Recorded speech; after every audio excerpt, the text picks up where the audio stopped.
Advocate Jayasuryan, ഈ പ്രധാനമന്ത്രി കഴിഞ്ഞ ദിവസം വീഡിയോ സന്ദേശത്തിലൂടെ രാജ്യത്തെ അഭിസംബോധന ചെയ്തിരുന്നു. അപ്പോൾ അദ്ദേഹം പ്രധാനമായിട്ടും ഈ വിദ്യാർത്ഥികളുടെ ആശങ്ക മനസ്സിലാക്കുന്നു, അല്ലെങ്കിൽ ജീവൻ നഷ്ടപ്പെട്ട വിദ്യാർത്ഥികളുടെ കുടുംബത്തിനൊപ്പമാണ് രാജ്യം എപ്പോഴും യുവത്വത്തിന് വേണ്ടി നിലകൊള്ളുന്നു എന്നൊക്കെ പറയുകയുണ്ടായി. എത്രമാത്രം വിദ്യാർത്ഥികളുടെ ഒരു ആശങ്ക അകറ്റുന്ന രീതിയിലാണ് ഇന്നലെ അദ്ദേഹം അഭിസംബോധന ചെയ്തത്? വളരെ ആത്മാർത്ഥമായ രീതിയിൽ വിദ്യാർത്ഥികളോട് അതുപോലെ തന്നെ യുവജനങ്ങളോട് സംസാരിക്കുകയും ഈ യഥാർത്ഥത്തിൽ സംഭവിച്ച കാര്യം അങ്ങേയറ്റം ഗൗരവമുള്ളതാണ്, ആ ഗൗരവം തീർച്ചയായിട്ടും ഉൾക്കൊള്ളുന്നു. മാത്രമല്ല, അതിനെതിരെ എടുക്കുന്ന നടപടികൾ, നിയമത്തിന്റെ ഏറ്റവും ശക്തമായ നടപടികൾ തന്നെ ഉണ്ടാവുന്നു. അതാണല്ലോ ഇന്നിപ്പോ മന്ത്രിസഭ പാസാക്കി ഇപ്പൊ പാർലമെന്റിലേക്ക് വരികയാണ്. 10 കോടി രൂപ പിഴയും 10 വർഷം തടവും എന്ന് പറയുന്ന പോലെ വളരെ ഗൗരവമായിട്ടുള്ള ഒരു കുറ്റകൃത്യമായിട്ട് അതിനെ കാണുകയും അതിന് കൃത്യമായ രീതിയിൽ ആ സംവിധാനം നടപ്പാക്കുകയും ചെയ്യും എന്ന് പ്രധാനമന്ത്രി തന്നെ നേരിട്ട് പറഞ്ഞു. ഇനി ഈ സംവിധാനം, അതായത് പരീക്ഷാ സംവിധാനം എന്ന് പറയുന്നതിനെ നിലവിലുള്ള ഇപ്പോൾ സ്റ്റാഫ് സെലക്ഷൻ കമ്മീഷനിലൊക്കെ നടക്കുന്ന പരീക്ഷകൾ പോലെ ഫുള്ളി കമ്പ്യൂട്ടറൈസ്ഡ് ആയിട്ടുള്ള കമ്പ്യൂട്ടർ ബേസ്ഡ് ടെസ്റ്റ് എന്നുള്ള നിലയിലേക്ക് അതിനെ മാറ്റി കഴിയുമ്പോൾ ഈ തരത്തിലുള്ള പഴുതുകൾ വയ്ക്കാനായിട്ട് സാധിക്കും. അത് നമ്മൾ തെളിയിക്കപ്പെട്ട കാര്യമാണ്.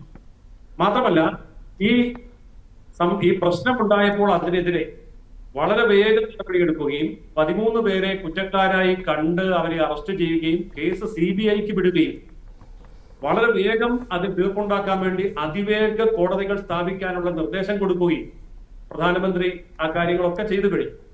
അതായത് ഇതൊരു നിസ്സാര കാര്യമായിട്ട് ഒരിക്കലും പ്രധാനമന്ത്രി എടുക്കുന്നില്ല, സെൻട്രൽ ഗവൺമെന്റ് എടുക്കുന്നില്ല.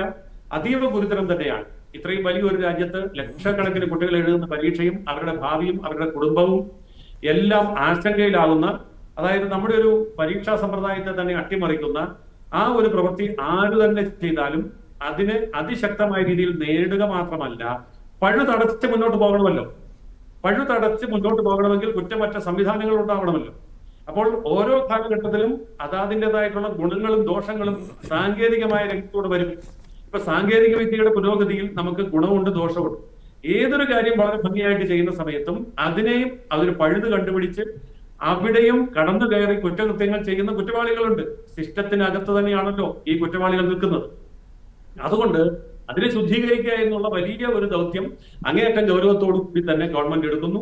ഇവിടെ ഏറ്റവും വലിയ ഒരു സന്തോഷകരമായ കാര്യം, ഇതിനോട് സമരരംഗത്തുള്ളവർ അനുകൂലമായി പ്രതികരിക്കുന്നു എന്ന് പറഞ്ഞാൽ ഗവൺമെന്റിന്റെ നിലപാടുകളെ അവർ വിശ്വാസത്തിലെടുക്കുന്നു എന്നുള്ളതാണ്.